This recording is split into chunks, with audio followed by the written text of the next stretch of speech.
shoes and stripes.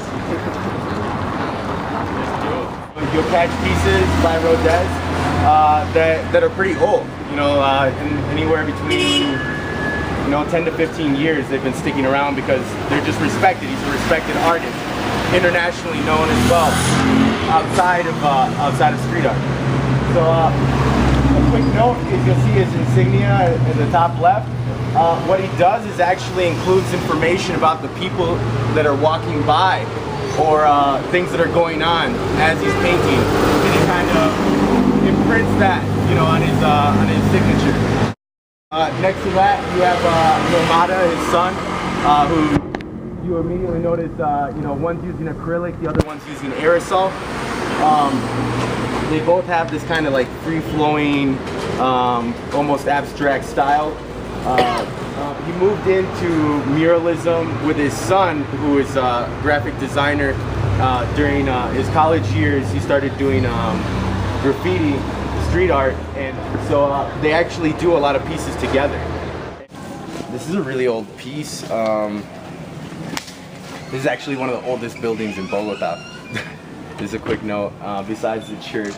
This is basically where Bogota was founded. It's the oldest part of the city.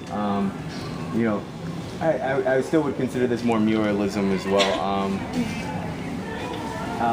His style is immediately recognizable because he uses a lot of eyes, he does a lot of animals too. Like a lot of his work involves animals, I think it actually makes some kind of reference to the spirit animals that one experiences, let's say during ayahuasca or yahe experience. And then on the side of the building, you actually have another piece done by Nomada, and then on the other side of that, you have a piece done by Rodez. In the center, I'm forgetting the name of this artist, but they're immediately recognizable because they do this kind of eye petal style as well. Nomada does these tribal faces, these really big geometric, abstract faces as well. And again, you can see the difference between the use of aerosol and the use of acrylic paint. So we're gonna go look at another piece by Rodez back here. Quick note, you'll see that little weird mushroom head. It's actually a part of a painting or a piece that was done by 5 or 6 different artists. It's about 2 blocks wide. The city actually came back and painted over it about a week after they freshly painted it. So, just another example. But, just a quick point out, you have the transformer behind it. It's a government, it's government property, or so I understand why they would paint it over, but it sucks that, you have artists that put a lot of time into it. So we're going to look at this. This is another example of Rodez.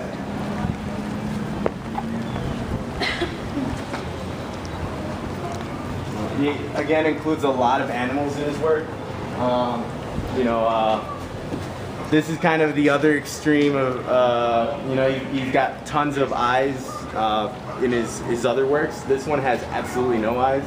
I don't know, maybe he was just going through another phase of his style. But again, you have the insignia up in the top left. I believe Crisp is actually in there. APC stands for Animal Power Crew. APC is a collection of about 20 rotating artists, most of whom are from Colombia, but there's also a couple who are international or come here and do collaborative works with them. The most famous you have behind me is Stinkfish, who's doing international touring. He's made a very successful business of his art. He's also the organizer of APC, and he's from Mexico, but his parents are also from Colombia, so that's what brought him here and started his movement here as well. So you have Stinkfish, then you have Cometo. Not 100% sure on who's next to him, because you have a lot of different artists. So you have Saga, Cruel, who does really large block lettering, and Those are the only ones I recognize immediately off the bat. This wall was actually painted about a month ago. But if you look at the corner, you can see it was painted over, again, another APC piece. So what they do is they just come back and paint over their own work. APC is a really respected, large crew in Bogota. So you won't see people coming back and painting over their stuff. Because, you know, there's also so much free available space in Bogota that there isn't too much fighting over space. So this is a wall that, you know, underneath it I saw a piece that was there for about a year. So, you know, these stay up there for a while. Immediate thing that you'll notice is that if you look at the wall behind you, you have all these what are called throwies. A throwy is you know, technical term throw up. It's just a quick doodle, quick insignia. Doesn't require too much effort, time, you know, talent. It's just a way for people to really get their name up around the city as much as possible.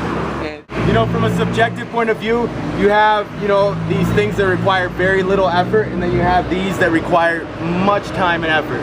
And you'll notice that wall doesn't have any throwies. The only example is right there. It's that you have so many artists that come and put their time and effort into a wall like this, that people won't come and do this to it. So it's actually a way of protecting some of the areas. Local businesses are actually starting to utilize graffiti artists in order to protect the facade of their buildings. We're gonna see a couple different examples as we go deeper into La Candelaria, so let's go. Next to me, we have a classic example of a piece done by Pez. Pez means fish in Spanish. So he actually includes a lot of fish in his work, but he created what's called happy style.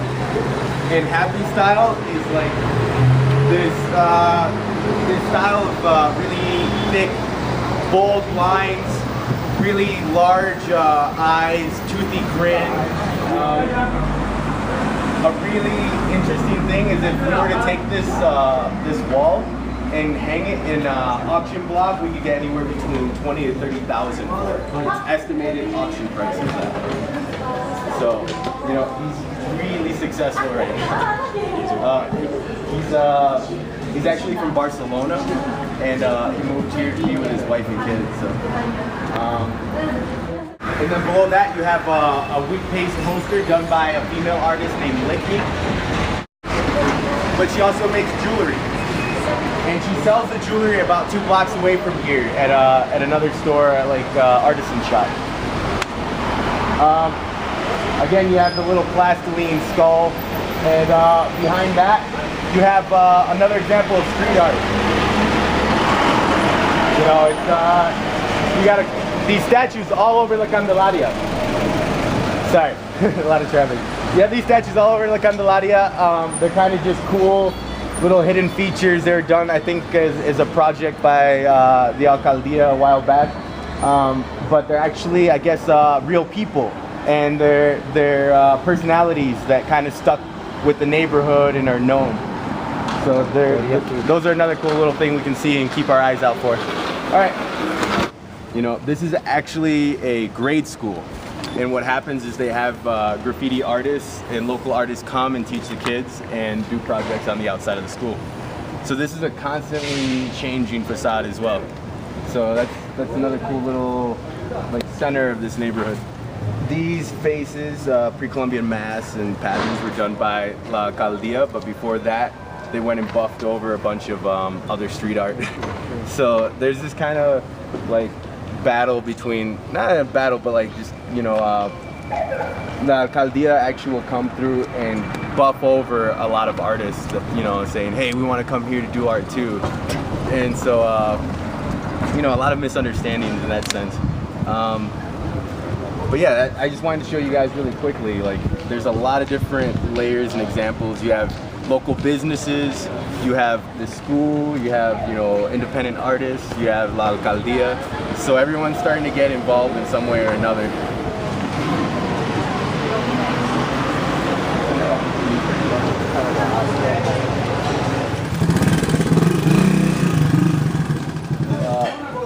lot of time when you have collaborative pieces, you have them all going at once. So you know, it's kind of cool to see artists working together, because then you know they don't exactly know what's going to come out of it. A quick note, you know, this building is just another example of a business that gets painted over, painted over, painted over, and you know, within a month they have to paint over it again. It's so, you know, you're basically laying the sheet for someone to come and paint over it. But it's a very ephemeral art. You know, it passes really quickly. The stuff that sticks around right now is the stuff that local businesses are really endorsing. You know, so on this side as well, you have a piece that was done by a Mexican artist named Frank. He works with I believe the Extreme crew. But this is actually a collaborative piece as well, done by some kids from Cali, Colombia. So it's an example of, you know, artists coming from out of country, doing collaborative work with local artists as well. You know, and they take them in. You know, if a graffiti artist comes from Brazil or Mexico or Barcelona and they come here, you know, there's a lot of community that you know is there to accept them, you know, with open arms. Like, you know, here's a place to stay, here's some food, here's some paint. You know, we'll go out and paint together as a crew to make sure, you know, you're safe and that you got a cool spot, you know, you can paint. So there's that community and that you know, brotherhood or whatever you want to call it through graffiti artists, that even if they don't know one another, if they know that they're coming to do, you know, work, then they have a lot of respect for that. This was done, you know, by 3 people all at the same time. It's, you know, another cool example of coordination between artists when they can come and do a piece really quickly and really professionally. On the side where you have that green tile, there used to be a Felix the Cat head. And that Felix the Cat head was done by a local street artist who actually did a lot of stencil work. He was killed about a year ago by a cop. So, you know, I wanted to take this opportunity to mention, you know, the legalities of graffiti art in Bogota are that basically you can paint anywhere you want as long as it's not private property and the owner doesn't want you there, or it's not governmental property. You know, it's not you know, government office building. So there's a lot of free range. There's a lot of latitude for artists, but police obviously still make judgment calls. What actually happened in this occasion is that they shot the kid in the back as he was running away. So, you know, you can't really have an excuse that he was being an aggressor in the situation.